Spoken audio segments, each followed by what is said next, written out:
What is up, gaming enthusiasts and those of you that need a new controller? It is I, your wheelman, Alex Cornut. Today we're here with a product review. Shout out to GameSir. They reached out to me, GameSir. They reached out to me, this is back in July, and said, hey, do you want to try one of our controllers? I said, sure. When I do product reviews, my deal is this. I'll make them a review video, but I get to say what I want, when I want, how I want, and I release the video in my own time.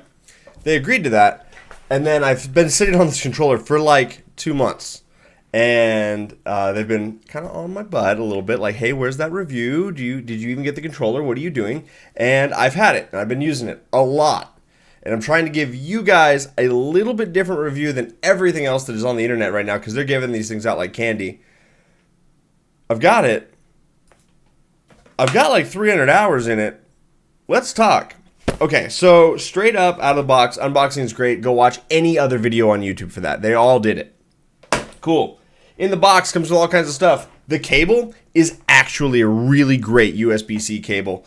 The ends have got really good strain relief, and I think that overall, this is a great cable. This is worth almost $10 to me. Like, if I was to go into Walmart and buy a USB-C cable of this length, $10 is, in my mind, what I would end up paying for that. Maybe $6.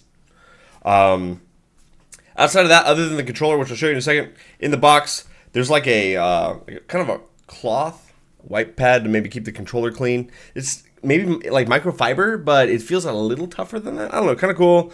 Has the instructions and stuff, whatever. It did come with like a little booklet, which is cutesy. Got a little things to scan. A sticker. This is big for me. I like stickers. I don't know if you guys have noticed, but I got all kinds of shit behind me, and just stickers are my thing, right? So when a company sends out a sticker with a controller, I think that makes it feel like a more premium product. I think this is a good move. So shout out to them. And then also you get a month of Game Pass. So Game Pass Ultimate, whatever. That was included in mine. That adds a little value, especially if you don't have Game Pass or you stack the free ones, which I used to do back in the day.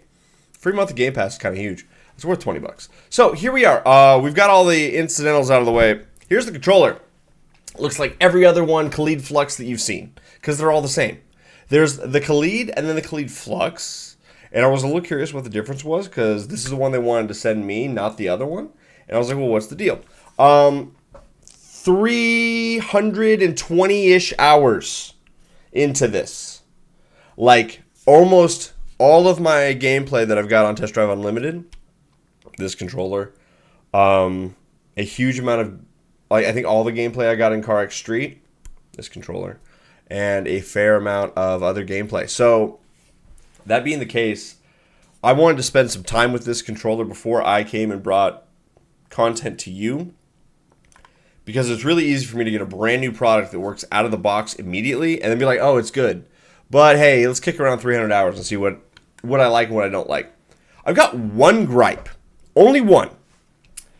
These thumbsticks are topped a little different. Like, the size of the actual like thumbstick itself is a little different than what a normal, for me, controller would be. Let me find one. Or my Scuff. So on my Scuff, I use these thumbstick extenders. I like these a lot. I think these are really cool. Gives me a little bit more precision because I have a longer throw with the thumbstick.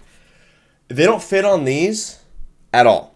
So all the generic thumbstick extenders on the market right now, not out there. I usually like to go with a taller thumbstick if one is not available, like on my Scuff or my Xbox Elite, and I was not able to do that. So if that is the very small, minute group of you that's what you operate on, you want this with a thumbstick extender, you're going to have to kind of 3D print your own or come up with your own solution, because the standard ones do not fit. Cool. This is just a little too big. Not too small, too big. If it was a little too small, I could wedge something in there, but I wasn't able to. Software is good. I'm not going to bore you with that. I'm not going to take you through all the software.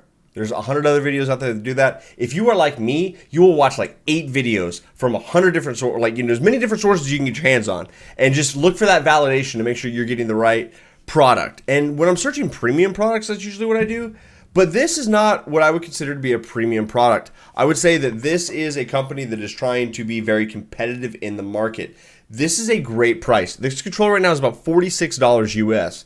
And I also pulled it up in Canada, so I've got all of North America kind of covered on the top half, at least anyway. So in the United States, on Amazon, $46.99. That gets it to me, free shipping. I think it's definitely worth that. In Canada, it comes out to $65.99. Obviously, different exchange rates. I still think it's very worth that.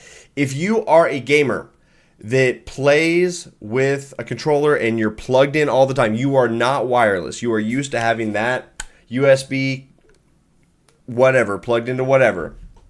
This is a good controller. I think that you're really going to be happy with it. I've had no issues with it. Now, I had to adjust. There's these big paddles on the bottom, guys, and these are like mouse button clicks. They're very, very easy, very depressible. And so there was times when I would be turning and I would be gripping my controller for dear life to try to squeeze that extra bit of horsepower out of the car. And that button was mapped to handbrake, and I didn't know that yet, and just died. So be aware of that. You can map these to whatever you want. In the bottom of the controller, there's also a headphone port. I think this is not getting enough love, guys. This is great. If you play with that kind of mic and you're used to playing with the old school Xbox controllers and stuff that had the mic in the bottom that you would just plug into, this is that. I think this is going to be a very usable controller for both PC and Xbox players. So if you're used to that older style of mic, plugs in the back of the controller, this is going to be a great controller for you. I had no issues with it working with the Xbox. I got just a regular Xbox One X or Scorpio. Not the new tall cube one, the other flat rectangular one. Anyway, it works fine with that. I only played maybe half an hour, 45 minutes. Nothing crazy. I just wanted to make sure it functioned. All the buttons worked. They do. The controller overall has showed no fatigue on my end. I've got nothing negative to say about the way the buttons, the triggers, everything works. The spring in the triggers feels good.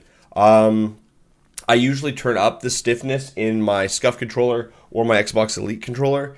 With this, I wasn't able to do that, so I had to kind of just adjust to that softer spring in the trigger. It works fine. Not going to be for everyone. Now, I did have a question. I wanted to know what the difference between the Kaleid Flux, which is this one, and the other model they have, which is the regular GameSir Kaleid, okay? So I went through all of the documentation. They are virtually identical except for one thing. The buttons, right here, your A, B, X, and Y, they, on the Kaleid, have a little, rubber pad that sits for all four buttons they share. You can see on screen right here. That's in the Kaleid.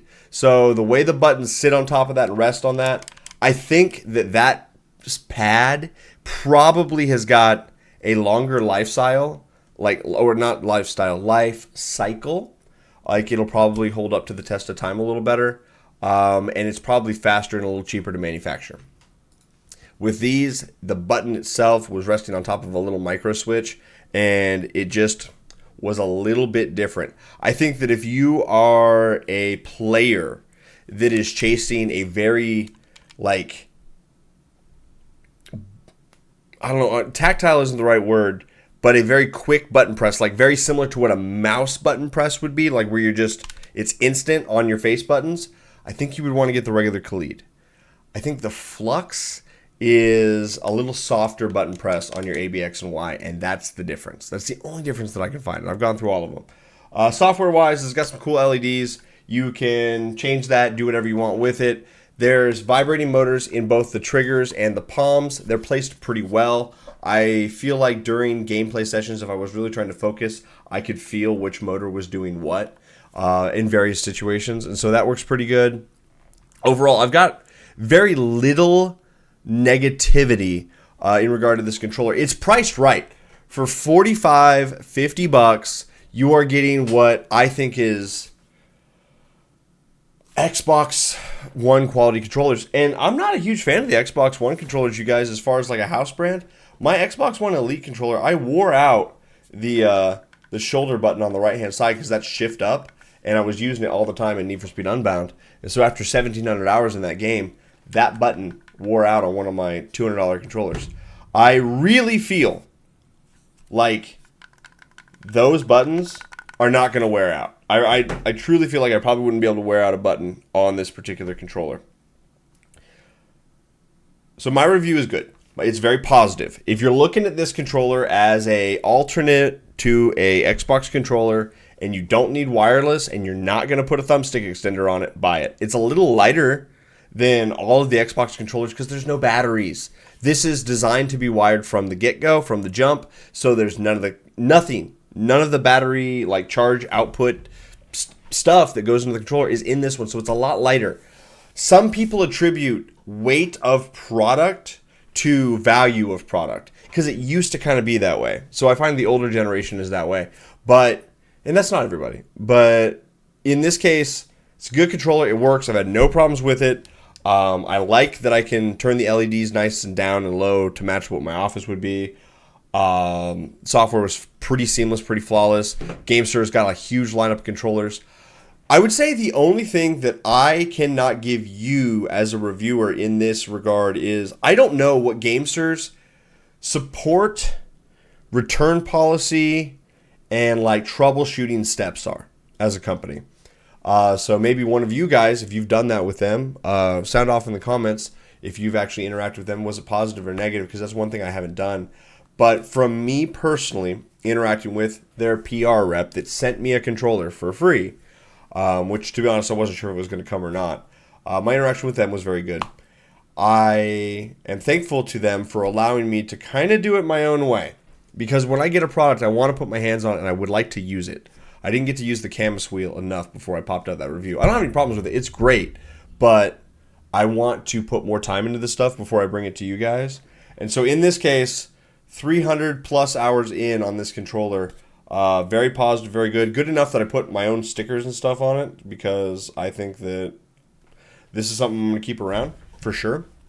For when my daughter needs a controller or for when I need a controller or whatever. I've been intermixing it with my SCUF depending on what stream I'm doing now. Because if I'm wireless, I'm standing up, I use the SCUF. But if I'm seated here at the desk like I normally am, I've been using the GameSir. I can't comment on the thumbsticks being better or worse. I have not suffered from thumbstick drift on a controller in a long time, with the exception of my damn Switch controllers. So, will these thumbstick work better than the other ones? Will they get thumbstick drift eventually? I don't know. 300 hours in, flawless. I got no problems with it. So, good so far. But will they stand the test of time? I'm not sure. I think that if you turn these all the way up, it's too much. I think 4 or 3 is a great level for the vibrations. That was me personally. The triggers felt really good. And with the halleffect sticks, that's the big selling point on these is these halleffect sticks. I didn't notice a difference between this halleffect stick and this SCUF normal stick. I don't know, what goes on here in that actuation to give it a different overall feel. It didn't feel any different. That's a good thing. So you're not going to get this and be like, oh man, I feel those halleffect sticks or those halleffect sensors. I think you're going to get the controller and be like, oh man, it just fucking works forever. Or at least for 300 hours. And that's kind of where I'm at on this. So, is it worth the money? Yes, go pick it up. It's a great controller. Do you need a second controller for the house and you're maybe not trying to throw 100 at an Xbox controller? Go get this.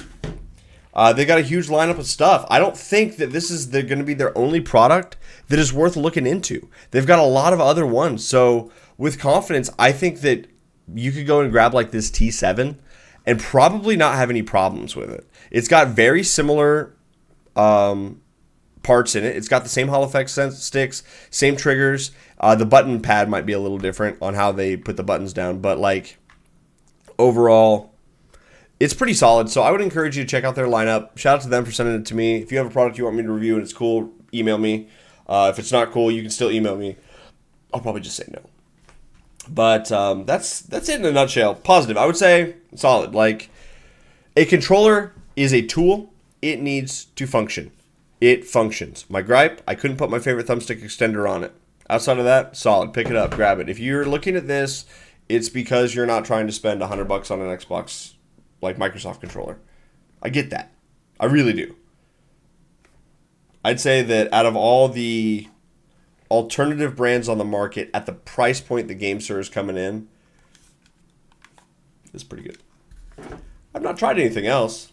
I only can compare this to SCUF, Xbox, Microsoft in-house name brand first party ones. And I don't think I really have any other ones around the house. Yeah, I don't. So maybe there's other ones out there that are good, but this is solid. So pick it up, grab it. That's the review. Hope you liked it. If not, whatever. Cool. I don't care. I'm trying to give you information that's maybe a little different and having my hands on a lot longer than what these other guys did when they did their review. You guys have a great rest of your day. See you next time. Bye-bye.